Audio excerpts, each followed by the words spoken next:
Did Zoom fix the F2? There was a video out about a year ago by All the Stuff We Do. He's a small channel, but he actually reviewed the Zoom F2.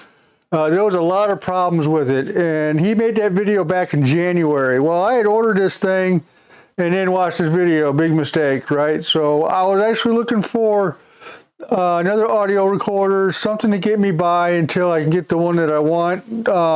As you know, the Tascam is having some issues. That last video I made, actually towards the end, you could hear it cut in and out. So right now I actually have the lav mic going through the Foresight, recording all the audio through OBS right now and not the Tascam. But I figured for $200, it's going to be it would be a great field recorder for whenever I go out of the studio, and then I can just get that other one that I want here a little bit and for the studio. But now what I'm going to do is take a look at this thing a year later from his review and see if they have the same issues going on or what have you. But we're going to go ahead and take a look. There was a lot of stuff about, like this thing here, when you moved it, there was a lot of static stuff. They're saying that the battery case, that was a hard thing to get off of, and where the SD card goes in play. And then I guess people are complaining about where, this hip thing to go onto your belt buckle or whatnot. So we're gonna go through this real quick, take a look at how well it sounds, how well it don't sound, and we'll take a look at it. All right, guys, so one of the things that they were saying, like this clip here, is really taut, but you know what? I don't mind that, for the fact that you don't want to be walking around and this thing be loose and then you can't, it falls off all the time and then you're sitting here. So I know everybody started complaining about this, but I don't have a problem with it. It's tight, and it's not going to go anywhere. The other thing too is, like, this cover right here comes off. Now, getting this battery cover off, as you can see, I'm struggling with it. And every time I struggle, it's almost impossible to find a place where you can guarantee it opens smoothly. You just have to keep tugging at it, and eventually you might hit the jackpot. Okay. And they were saying it has a hard time coming off, but as you saw, it just come off real easy for me. So it looks like they kind of fixed that part of it, because all I got to do is just up there and it's off. There was a lot of concern and problems with people trying to get this cover off, and it comes off fairly easy. So it looks like they kind of fixed that part of it. The other issue that they're saying they're having is, SD card placement. Now, don't get me started on the SD slot. This thing is very, very flimsy, and the card is very difficult to take out. It's almost impossible to get hold of. You have to kind of like this pincer movement, and then ultimately you will probably drop it. So changing this in the field is definitely not advised. Make sure the card is large enough to keep you going all day, because otherwise this is going to end up in the grass or the sand, I'm sure of it.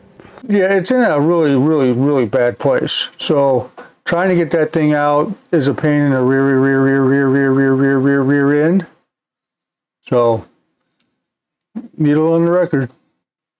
The other thing too is, so I don't know if it's going to do it until I get in post, but when they move this, a static goes along with it. But this is the problem. As I move this around, you're going to hear the track that was recorded underneath this overdub. Now this is a real problem. Now you think, well, okay, that's not a fair test because you didn't do the locking thing up. So, okay, let's do that up. Let's just make sure that is nice and tight. There we go. Nice and tight. Now let's try that again. So obviously that's not, that is going to happen again. And this noise is loud. If you've got this thing in your pocket and you should accidentally move against it, push against it, it makes a noise. So if you bump it, there's static or whatnot. I don't know if they fixed that or not. We'll find out in post if they did that, if they did fix it. So, and the other thing too is, so this is what it sounds like. I'm gonna go ahead and put the mic by my mouth, and this is what it sounds like on the mic. So now it stopped. So the red light, but the other problem they were having was that red light wouldn't go off. It wouldn't stop recording. Okay, I've just noticed another issue that I'm having with this at the moment. I'm recording live on it now as I'm filming it. So I'm going to press the record button, which should stop it. I'll try the stop button as well, but I may cut off suddenly, so please excuse me. So as you can see, it's not stopping the recording. I'm going to press the stop button. No, it's not stopping it. Now, this is going to take a while to do, and I may just cut off suddenly, but it's kind of registered the push of the button, but not actually actioned it yet. Let's see how long that takes. Even when you flipped it off, it wouldn't stop recording. What they had to do actually was pull the batteries out, and once they pulled the battery out, they actually lost the file that they were recording. So, and we'll go ahead and show you the SD card now. So the SD card comes out, but it's really a pain in the rear to get out. So they haven't fixed that yet after a year. It's kind of disappointing because this thing's been out for a year, and I'm sure there are people who complained about some of this stuff and they haven't fixed it yet. So kind of curious on why they haven't, but I don't know. I'm really kind of was excited, and now I'm disappointed.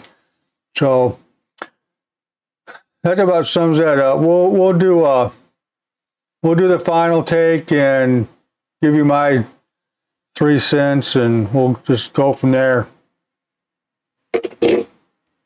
All right, guys. So those were the 3 things that were actually an issue over a year ago. It looks like they've only fixed the one, which was the battery case compartment. That's the only thing I see that they've actually really fixed until I get into post on the buzzing sound. So I'm going to go over to the Comica mic on the Zoom right now because I forgot to do it over there. So this is what it sounds like with the Comica mic. I'll figure it out in post, and what I'll do with this audio clip is I won't do any kind of fix or anything with it like I do normally with my audio. So this is actually just the raw audio right out of the Zoom with this Comica mic and not the lav mic. So we'll see if it sounds any better than the other one. Looks like they really didn't do any fixes. I still recommend not getting this. I'm not even going to put it down in my affiliate link down there because I'm not going to take advantage of people to buy this thing, even though it's $200. You know, and I do get a kick on it. I will never ever tell you guys to buy something if I don't feel that I will buy it and keep it. So therefore, this is not going down there in my description to buy. But for $200, I thought really I was going to get a nice little 32-bit float for here and out in the field, and it's just not. It's really disappointing to me, and I really wish that they would get their head out of the rear ends. It's Zoom. I mean, Zoom's great, and believe it or not, I'm actually looking at another Tascam because that Zoom that I want $750 now instead of $700, and that Tascam they just came out with is $500. So when I get that one, if you guys want, I'll do a little thing on that as well. So let me know down in the comments if you do. But anyway, I'm still on this Zoom. We'll take it from there. And I know it's a short one. It's meant to be a short one. Thank you guys. Subscribe, like, you know what to do. It's YouTube. See ya.